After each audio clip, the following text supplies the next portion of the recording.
So you're missing a back tooth. What happens next? Your dentist will first check to see if you need to have the tooth replaced, checking your bite and seeing if the other teeth are likely to crowd into the space.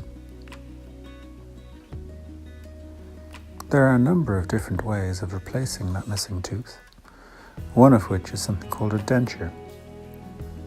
A denture sits into the gap and it can be removed out of your mouth to clean and at night time.